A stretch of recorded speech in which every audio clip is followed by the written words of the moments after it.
my patrons, thank you for tuning in. I'm your instructor Joy. Let me first play a tune for you.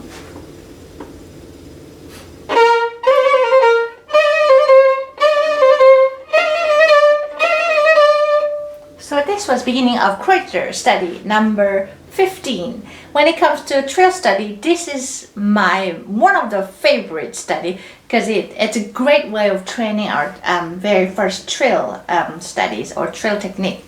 Thank you very much for tuning in. Thank you for taking your time to come in.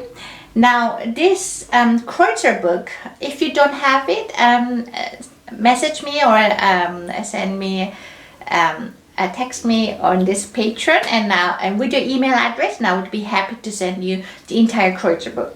Now, trill is the one that looks something like this. TR. That's when you have the note. Let's say note C, you would do a note above, and then repeatedly. It could be 2 and 3 or 1 and 2. Or even 3 and 4, any finger can be done. Now, however, it's hard to do because there are 2 fingers involved. One sustaining finger, one active finger, hammering back and forth, and it's hard to play fast, and often we become a little sluggish, or we tend to play longer trill than necessary, and that is why almost every etude book has a trill studies, because that's one of these difficult technique to master. Now, when it comes to trill, I'm going to show you a couple of things you can try. We have 2 fingers involved, as you know, one sustaining finger, the other one active hammering finger. In this case, second finger is a sustaining finger, third one is a hammering finger.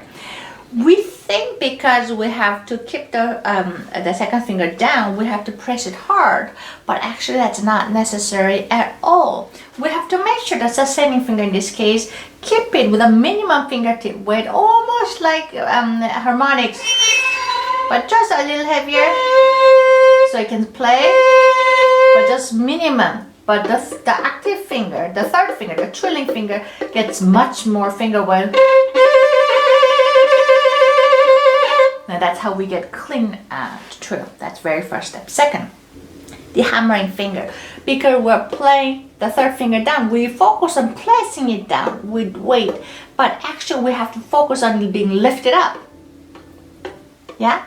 What it does is as soon as you touch it, you have to lift up as though you touch something hot, or when you throw a soccer ball on the floor, it bounces off. The same physics. You touch it with the speed of the finger motion so that it has a little heavier fingertip weight. As soon as it touches it, it bounces off. Yeah? Yeah, you can practice that one in any finger. No. No. So now so that's how I would like to train my students to with a trill technique. You start with a mordent. Mordent is the one that you do only one turn, one roll. This is mordent. You might have seen mordent signs at one of the zigzags, something like this. So when you see zigzag like this, that you have to add note above. When you see zigzag with a line going through like that, that means you don't need note above, or you add the note below like this. Or normal zigzag, something like that. Okay, back to trill. Yeah, so make sure you do a little mordent. So practicing this Kreutzer etude number 15, instead of trill, you do.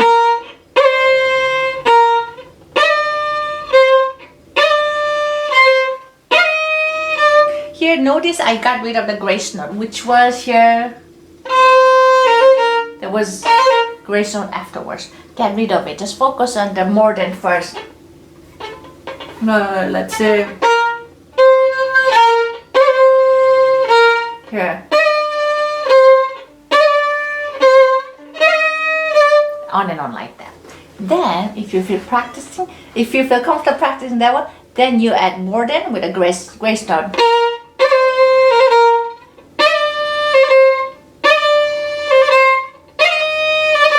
Here, we're focusing on the bouncing trilling finger. Then after that one, then you try to add a little more.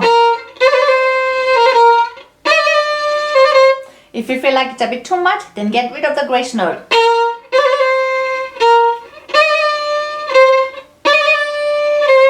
Here, focus on bouncing a finger here, yeah. So notice that the finger has to be lifted up as high as you can, yeah, after you're done. Then if you feel comfortable, then add a grace note.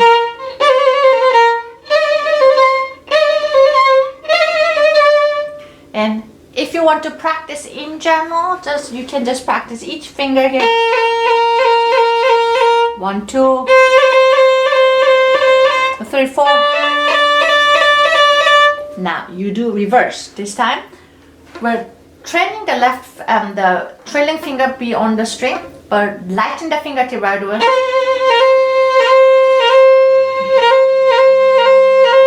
Make sure the fingertip sits light. Now, then if you feel comfortable, you gradually add the number.